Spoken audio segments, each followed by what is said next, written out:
Thank you, Ms. Martin. And now for something that represents both the success of the present and hope for the future, a discussion of the significance of the First Generation Scholarships Program at the University of Alabama. We'll hear about the remarkable impact that this program has had on the individual recipients and on the University of Alabama as a whole. We are joined for that now by the coordinator of the First Generation Scholarships at the University of Alabama, Ms. Dianne Teague.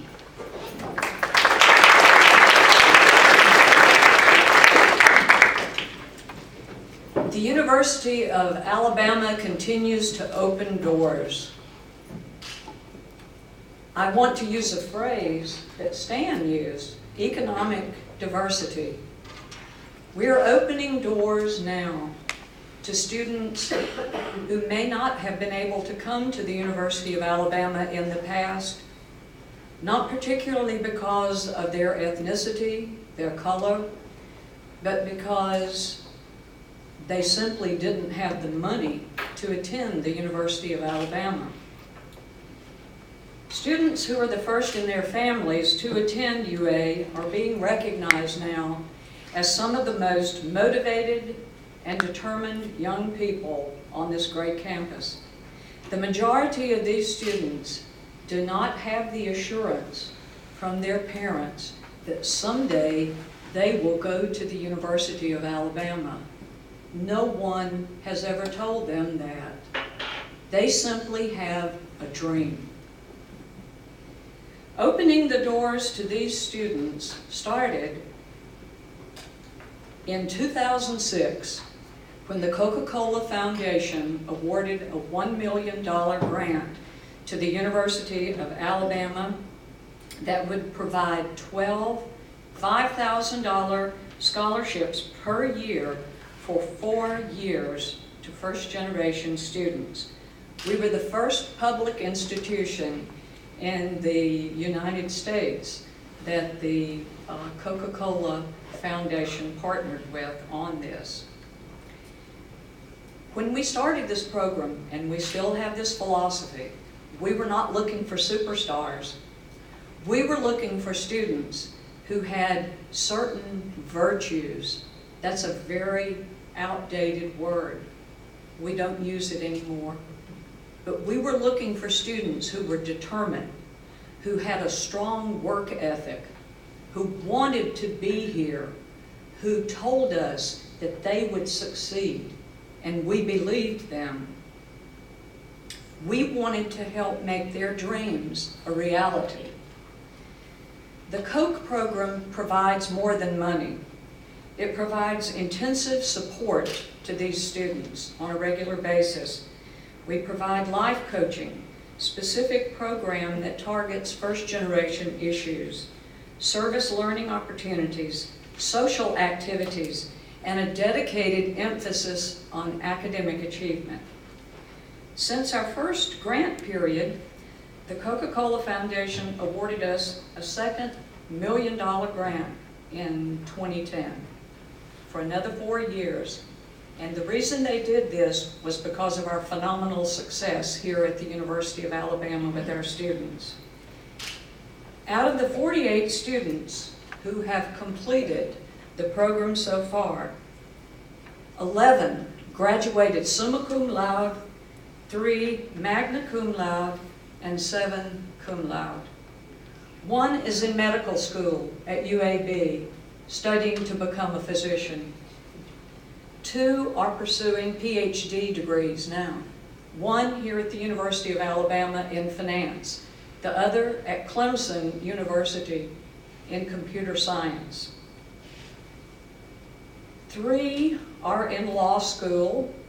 1 just completed his Juris Doctor and passed the bar in the state of Alabama. 8 are in master's programs. 4 have recently completed graduate programs and are pursuing their careers, and all of our graduates have become employed within a year after completing their degrees. As a result of the success of the CocaCola program, more doors were opened. we attracted another foundation, the Suter Foundation in Plano, Texas. And they started a program at the University of Alabama called First Scholars. This is another part of our first generation initiatives that I'm very, very thankful to be able to work with. This program brings in cohorts of 24 each year. They also are awarded $5,000 a year for 4 years. The structure of First Scholars follows the Coke model, providing the kind of coaching that we know students need who come from families where no one has gone to college before. They simply have questions, they simply have needs that other students whose families are familiar with college and who have gone to college, these students don't have that. So they have people they can come ask. In First Scholars, we have a full-time coordinator, Jessica Franks, and in CocaCola, we have a full-time coordinator, Miss Erica Embody, who is here with us tonight. And they work with these students very, very closely. These students have someone they can go to, someone that they can ask questions of whenever they have any issues. We have tremendous success.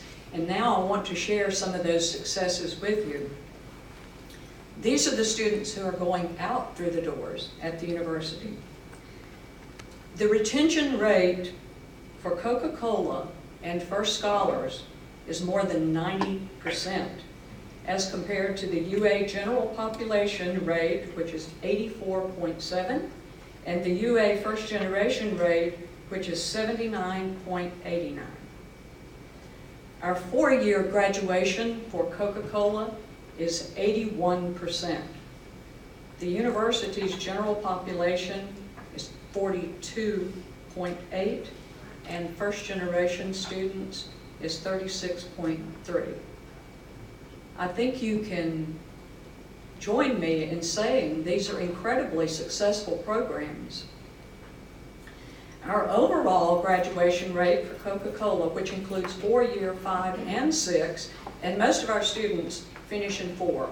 This would make President Bonner very happy. That's what she wants. So most of our students finish in 4. The few who take 5 years or more semesters than 5 to complete, it's usually because of programmatic changes or the fact that they have changed their majors. We actually have a 90% graduation rate for those students who finish in all those categories. The average GPA is 3.428. The university's average GPA at the undergraduate level is 2.96. These students are so successful, and that's because they are simply getting the resources they need now. They are no longer being excluded from the university because of economics. The last program that has been added to our first generation initiatives is one that I am so proud of. It is called Alabama Reach. And this was initiated in the fall of 2012 at the University of Alabama. Alabama Reach represents foster youth, emancipated youth, orphans, homeless students, and wards of the state who are students at the University of Alabama. President Judy Bonner, who was provost at that time, saw the need to serve a greatly overlooked and undervalued part of our UA community. Our full-time coordinator of Alabama Reach, Ms. Jamaica Hartley, has spent this past year reaching out to state DHR representatives and establishing strong networks throughout the state. Other partnerships have been established regionally and nationally. We currently have 30 students who are active participants in this program. We know there are many, many other students at the University of Alabama who fall into these categories who could be participants. But sometimes students are reluctant to come forward and say, I grew up in foster care, or I'm an orphan, or I'm the first person in my family to go to college. They don't want us to know that. They want to blend in. But these 30 students who are now participating are spreading the good word about what we're doing in Alabama Reach, and we know this program is going to grow. Ms. Hartley provides counseling and guidance, referrals to key offices on campus, social activities, service activities, and setting up mentor relationships. At this time, we have a total of 27 individuals at the University of Alabama and from the community who have volunteered and gone through mentor training with Alabama Reach. Ms. Hartley has also established the Reach Champions Program, which is designed to support the cause of current and former foster youth in higher education. It's composed of faculty, staff, and community members, and serves to bring awareness to foster youth in higher education, as well as offer Reach students additional resources across campus and their community to support them. Some of our partnerships, we are currently partnering with the United Methodist Children's Home here in Tuscaloosa. There will be 8 young men in this home. Currently there are 7. We will have 8 beginning in the spring. We're working with them to bring them into the fold of Alabama Reach. They are all freshmen at the University of Alabama this fall. We partnered with the University of Alabama Faculty Senate last year to let them know that they could do something for our Reach students. And they were very eager to partner with us. They wanted to know what they could do. And so what they did was establish a credit card, a gift card fund. And we thought this was going to just be for Christmas time. We wanted to get Christmas gifts for all of the students in Alabama Reach. As it turns out, the university responded to this gift card drive so phenomenally, we wound up with over $3,400 in gift cards.